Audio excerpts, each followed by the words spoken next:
zijn op de boerderij van de familie Dekker en u bent? Natasja Dekker. En hoe bent u hier terechtgekomen? Door Anke troonde bij Herman, bij een boer. Dus dan moest men mee naar hier. En hoe beviel het boerenleven? Goed. Ja, het werd gewoon lekker buiten zijn met de beesten en met een akkerbouw en met een stukje vleesvee en een beetje fruit hebben. En op een bepaald moment bent u begonnen met een boerderijwinkel. Hoe is dat gekomen? Doordat ik tussengebleven ben, ik was altijd buiten huis, ik heb dan die 4 kinderen gekregen en dan ben ik tussengebleven om te werken. En dan, dan al mijn appels en dan al mijn jun. En zo kwamen de mensen met popoen, met zonnebloem en ja, de mensen kwamen eigenlijk aan de deuren. En zo is het van lieverlee is het eigenlijk gekomen. Met allerlei verschillende soorten jams, met zelf ook het fruit wat men allemaal zelf over en samen van de winkel, daar maakt men allemaal zelf de jams van. Ook met de kersen, met de aardbei. Frambozen, allerlei soorten smaakjes hebben we ook.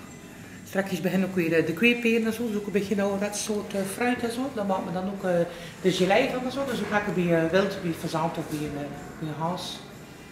En kippen hebben jullie die ook? Ja, kipjes hebben we ook, maar een paaltjes mee. En af en toe een keer verzieten in het kippenhok.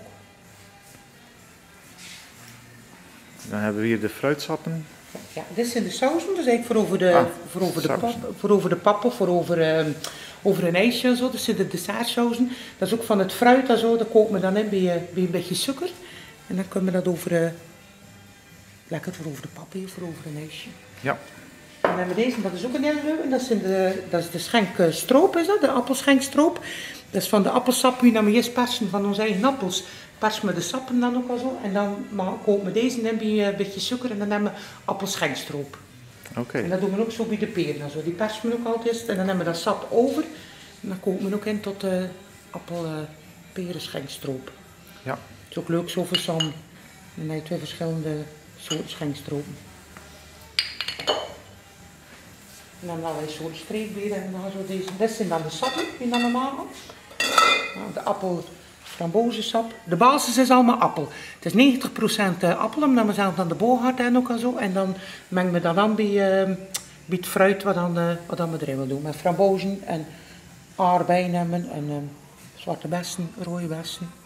Het is allemaal puur natuur. Het is allemaal geen kleurstoffen. Het zijn allemaal de natuurlijke suikers zitten erin. Dus zowel de diabetici mogen het ook drinken. Dat is de kaasjes, dat is van de collega van Marlies de Vos. Nog een beetje mosterd en mayonaise. Lekkere honing hebben we ook hier uit de buurt. Komt van Maldegem, van Leekes. Dat is ook een hele lekkere honing. Het fruit, de appels hebben we uit onze eigen booghout, hebben we dan al zo.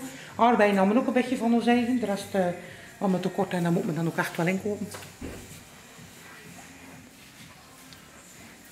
En daar hebben we uw dochters. Ja, dat zijn onze dochters, dat zijn de 2 jongste. En hoe heten ze? Ik ben Willemijn en ik ben Nathalie. Oké. Vinden jullie het leuk om hier te werken? Ja. Gelukkig wel, ja. Het is niet van moeten, ze doen het erin. Oké.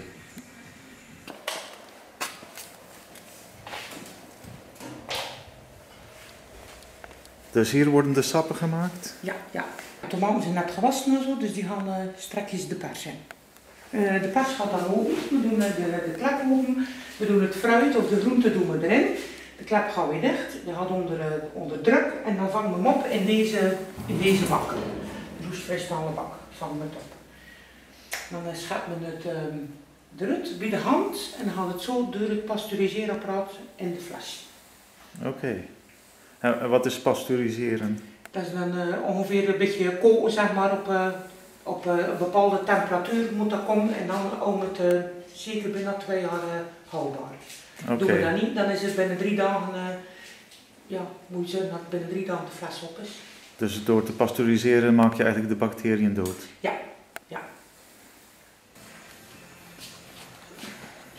Wat was het? Ja, €1,80. Dankjewel.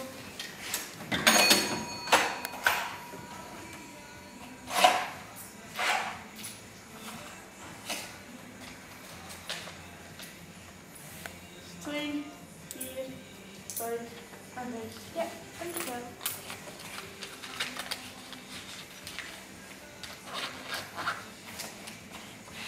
Alsjeblieft, dankjewel. Bedankt hoor. Doei.